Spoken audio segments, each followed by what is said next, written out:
ترکی سے غازی منی ولاگ میں خوش آمدید۔ آج کے دن بہت مبارک اور یادگار رہا۔ ہم نے استنبول میں دیوار قسطنطنیہ کے ارد گرد مدفون 25 صحابہ کرام میں سے کئی صحابہ کرام کی قبور پر جا کر حاضری دی، فاتحہ خوانی کی اور ایصال ثواب کیا۔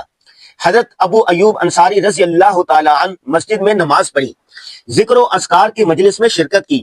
ایسی ایمانی حلاوت محسوس ہوئی کہ الفاظ میں بیان نہیں کی جا سکتی۔ ترکی میں 80 ممالک کے طلبہ تعلیم حاصل کر رہے ہیں۔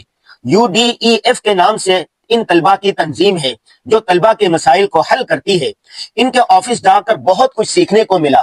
اس کی تفصیلات الگ سے 15 منٹ کے ولاگ میں دیکھیے گا۔ سلسلہ نقشبندیہ کے صوفی بزرگ شیخ صالح آفندی سے ملاقات کی۔ جب انہیں معلوم ہوا کہ ہمارا تعلق پاکستان سے ہے تو وہ بہت خوش ہوئے اور دعائیں دی۔ اسماعیل آغا مسجد اور خانقاہ کا وزٹ بہت اچھا رہا۔ استنبول میں شعبہ تحفیظ القرآن کا انوکھا سسٹم دیکھا۔ دینی تعلیم اور عمدہ تربیت کا بہترین یونیک انتظام ہے۔ کنافہ ترکوں کی مشہور میٹھی ڈش ہے۔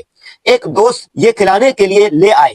کمال کی لذیذ ترین ڈش ہے، کھا کر بہت مزہ آیا۔ فاتح قسطنطنیہ سلطان محمد فاتح نے جہاں سے کشتیاں بنا کر گولڈن ہارن میں ڈالی تھی، اس پہاڑی پر گئے اور وہاں سے دیوار قسطنطنیہ اور پورے استنبول کا نظارہ کیا۔ ابھی یہ مطالعاتی سفر جاری ہے، ہمارے ساتھ جڑے رہیے۔ استنبول سے اللہ حافظ۔